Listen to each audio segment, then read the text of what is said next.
है और स्थूल से स्थूल और विराट का ही स्वरूप का दर्शन है।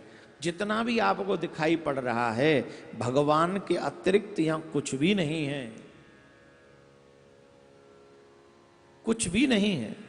जल, अग्नि, वायु, आकाश, अहंकार, महत्व और प्रकृति, इन 7 आवरणों से घिरे हुए इस ब्रह्मांड शरीर में जो विराट पुरुष भगवान है वे ही धारण के आश्रय हैं और उन्हीं की धारणा की जाती है। तत्वज्ञ पुरुष उनका इस प्रकार वर्णन करते हैं कि पाताल, ये जरा ध्यान से सुनेंगे, भगवान के विराट स्वरूप का वर्णन है।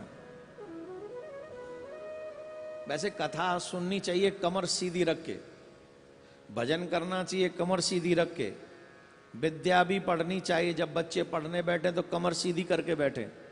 अगर कमर झुका के बैठेंगे ना तो उससे प्राप्त नहीं होगा आपको। ऐसे नहीं, जरा जोर से राधे। जो तत्वज्ञ लोग हैं वो भगवान के स्वरूप का इस तरीके से वर्णन करते हैं।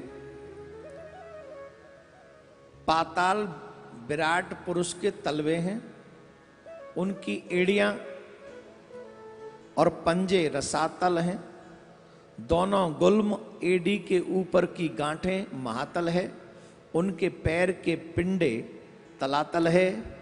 विश्वमूर्ति भगवान के दोनों घुटने सुतल है और जांघें वितल है और अतल है पेड़ू, भूतल है। और परीक्षित उनके नाभि रूप में, नाभि रूप सरोवर को ही आकाश कहते हैं। आदि पुरुष परमात्मा की छाती को स्वर्गलोक, गले को महालोक, मुख को जनलोक, ललाट को तपलोक कहते हैं। उन सहस्त्र सिर वाले भगवान का मस्तक समूह ही सत्यलोक है। इंद्रादि देवता उनकी भुजाएं हैं, दिशाएं कान और शब्द श्रवणेन्द्रिय हैं। दोनों अश्विनी कुमार उनकी नासिका के छिद्र हैं, गंध्र घ्राणेन्द्रिय हैं और धधकती हुई आग उनका मुख है। भगवान विष्णु के नेत्र अंतरिक्ष हैं, उनमें देखने की शक्ति सूर्य है। दोनों पलकें रात और दिन हैं, उनका भूविलास ब्रह्मलोक है। तालु जल है और जिह्वा रस है। वेदों को भगवान का ब्रह्मरंध्र कहते हैं, ब्रह्मरंध्र कहते हैं। यम को भगवान की डाढ़ें, डाढ़ है भगवान की, कौन? यमराज, जो हम सब के लिए डरावना विषय है, हम सब डर जाते हैं यमराज का नाम आते। सब प्रकार के स्नेह दांत हैं और उनको जगन मोहिनी माया को ही उनकी मुस्कान कहते हैं। जिसमें जगत मोहित हो रहा है ये भगवान की मुस्कान है। लज्जा ऊपर का होठ है, जो आजकल हम लोग सब धीरे धीरे विदा करते जा रहे हैं। लज्जा ये भगवान का ऊपरी होठ है, अधर।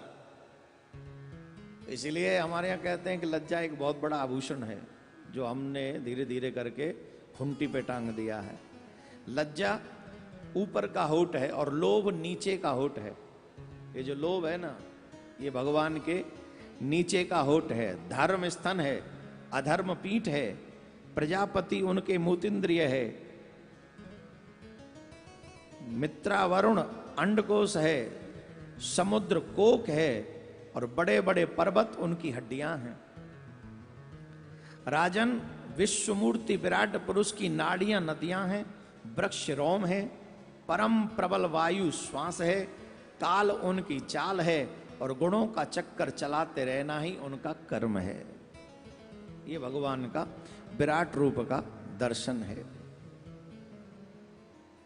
परीक्षित बादलों को उनके केस मानते हैं। ये जो बादल हैं ये उनके केस हैं। संध्या उनका अनंत का वस्त्र है। ये जो शाम संध्या ये उनका अनंत का वस्त्र है। महात्माओं ने अव्यक्त मूल प्रकृति को ही उनका हृदय बतलाया है और सब विकारों का खजाना उनका मन चंद्रमा कहा गया है। परीक्षित, विराट भगवान के स्थूल शरीर का यही स्वरूप है, सो मैंने तुम्हें सुना दिया।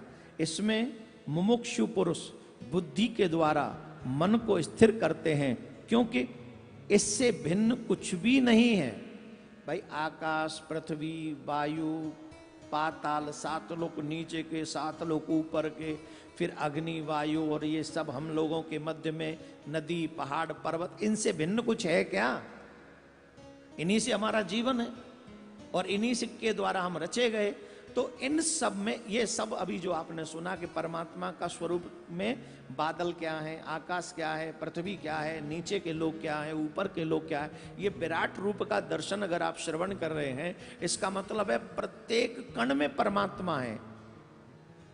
तो हम हैं ही परमात्मा की गोद में, लेकिन इस स्वरूप को पहचानना है बस। तो इससे भिन्न कुछ भी नहीं है संसार में। विराट रूप भगवान का श्रवण करके आपको एक बात समझनी है, उन भगवान के अतिरिक्त इस ब्रह्मांड में कुछ भी नहीं है। बोलो राधे राधे।